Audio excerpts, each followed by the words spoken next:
As a result of a November 1993 affiliation deal with the network, most of Tribune's television properties were WB affiliates. On July 2, 1996, Tribune acquired Renaissance Broadcasting, which owned Fox and WB affiliated stations in several large and mid-sized markets. The WGN-TV local and superstation feeds became charter affiliates of the WB when the network launched on January 11, 1995. The WGN cable agreement resulted in the WB becoming the second American broadcast television network to distribute its programming directly to a cable-originated service to provide extended coverage in designated white areas, without broadcast affiliate clearances, and one of three network-to-cable undertakings stewarded by Jamie Kellner. As the WB was under development, Kellner was in process of developing the web, a proposed national WB cable feed for smaller markets based upon a service that he launched as president of the Fox Broadcasting Company, Foxnet, which operated from June 1991 until September 2006. The use of WGN as a national relay feed gave the WB an early advantage over the United Paramount Network, another fledgling network that made its national debut on January 16, 1995, as a joint venture between Chris Kraft, United Television and Paramount Television, which declined to allow the WWOR Emmy service to act as its national conduit in spite of similar initial gaps in UPN's broadcast affiliate coverage. The WGN superstation feed accounted for roughly 18% of the national coverage that the WB had at launch, with the rest of the network's initial 62% total reach coming from the 60 broadcast affiliates that were willing to adhere to its reverse compensation plan for prospective affiliates. In some areas where cable systems did not carry the superstation feed and maintenance of a local WB affiliate was not yet possible, satellite distribution was the only method in which viewers could see the network's programming over WGN. United Video intended to provide an alternate feed of WGN with substitute programming for markets that had a WB-affiliated station. However, no such measure was taken, creating network duplication in markets where over-the-air WB affiliates were forced to compete with the WGN cable feed. The WB ordered a full 22-episode season of Nikki. The network renewed the show for a 22-episode second season at its upfronts in May 2001. However, in January 2002, the network pulled the series and shut down production after only 19 episodes. 6 episodes were left unaired in the United States. Grosse Pointe aired from September 22, 2000 to February 18, 2001, during the 2000-2001 television season. Created by Darren Star, it was a satire depicting the behind-the-scenes drama on the set of a television show, and was inspired in large part by Star's experiences as the creator and producer of the nighttime soap Beverly Hills, 90,210. Reportedly, Beverly Hills 90210 producer Aaron Spelling called WB executive Jamie Kellner to complain about Lindsay Sloan's character Marcy Sternfeld, who in the original pilot was a thinly veiled parody of Spelling's daughter, actress Tori Spelling. Grosse Pointe was on the WB's Friday lineup in between Sabrina the Teenage Witch and Popular. The show lost much of the lead in audience and was moved to Sundays. Grosse Pointe was canceled in February 2001 after 17 episodes. Gilmore Girls debuted on October 5, 2000, on the WB and became a flagship series for the network. Gilmore Girls originally ran for 7 seasons, the final season moving to the CW and ending its run on May 15, 2007. Television critics praised Gilmore Girls for its witty dialogue, cross-generational appeal, and effective mix of humor and drama. It never drew large ratings but was a relative success for the WB, peaking during Season 5 as the network's second most popular show.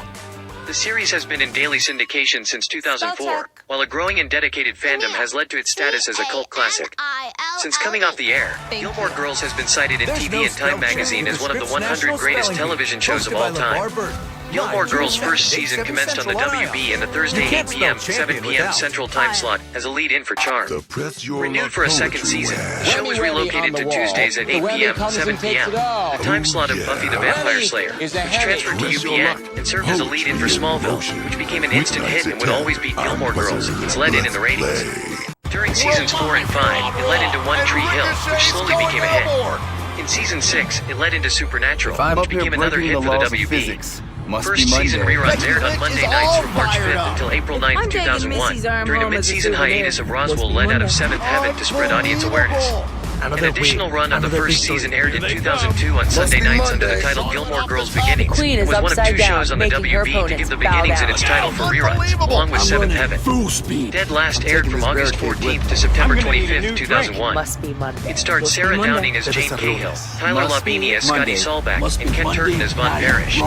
The series ran for 1 season with 13 episodes produced, but only Only 6 episodes were aired by the WB before the series was canceled. Sabrina the Teenage Witch's first 4 seasons aired on ABC from September 27, 1996 to May 5, 2000. The final 3 seasons ran on the WB from September 22, 2000 to April 24, 2003. During its 4-year run on ABC, Sabrina was the highest-rated series among the network's TGIF lineup. In the 2000-2001 season, the show moved to the WB after a negotiation dispute with ABC. While ABC was willing to renew the show for a 5th season, the network was not willing to pay the reported $1.5 million per episode that Viacom Productions, which produced the show, wanted. The WB then picked up the show for a mere $675,000 per episode, but agreed to commit to 66 episodes. When viewership began to wane, the show was canceled after 7 seasons. 2002 reruns of Ripley's Believe It or Not began airing on the WB in September 2001, and were expected to continue until December 2001. The Jamie Kennedy Experiment is a half-hour-long hidden camera, practical joke reality television series that debuted in 2002. The host and star of the show is Jamie Kennedy, a comedian who presented a reality TV format which combined hidden camera with sketch comedy. The show was a production of Bar Small Productions in association with Warner Brothers Television and Big Ticket Television, and ran from January 13, 2002 until April 29, 2004. Men, Women and Dogs premiered October 14, 2001 on the WB television network. Ken Tucker of Entertainment Weekly described the series as the most insultingly moronic, sniggering sitcom of the year. Off Center aired from October 14, 2001 to October 31, 2002. Created by Chris Weitz, Paul Weitz, and Danny Zucker, the series was heavily promoted as From the Guys Who Brought You American Pie. The show aired on the WB network on Sunday nights in its first season, and was renewed for a second season to be part of a new Thursday night comedy block. However, the move to Thursday did not help the lowly rated show, and it was cancelled 7 episodes into the second season, leaving 2 episodes on film. While it aired, the show was controversial for its raunchy content, as topics addressed included threesomes, circumcision, pornography, and masturbation. On March 4, 2002, the show faced pressure from watchdog groups such as the Parents Television Council. The New York Post printed a memo from the WB Standards and Practices Department to the creators of the show that stated, "It is essential to reduce and/or modify the significant number of uses of penis, testicles, foreskin, as well as euphemisms for the same, such as your thingy," the memo says in part. It also orders the exclusion of such references as covered wagon, unit, turtleneck, little fella, anteater, ditty, cloaking device, and my pig is still snuggly, wrapped in his doughy blanket. The episode which dealt with circumcision, The Unkindest Cut, came under fire because of its treatment of the character Ewan, who is British and has not been circumcised, as well as the treatment of uncircumcised men in general.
To form the CW, the series' later United States broadcaster. Smallville, which ended its 10th and final season on May 13, 2011, follows Clark Kent in the fictional town of Smallville, Kansas, before he becomes the Man of Steel, Superman. Smallville premiered at 9 p.m. on Tuesday, October 16, 2001 on the WB. For the next 5 seasons, the series aired on the WB, moving from Tuesday at 9 p.m. to Wednesday at 8 p.m. and eventually to Thursday at 8 p.m. In 2006, before the start of Smallville's 6th season, it was announced the WB and UPN would merge into the CW and the network.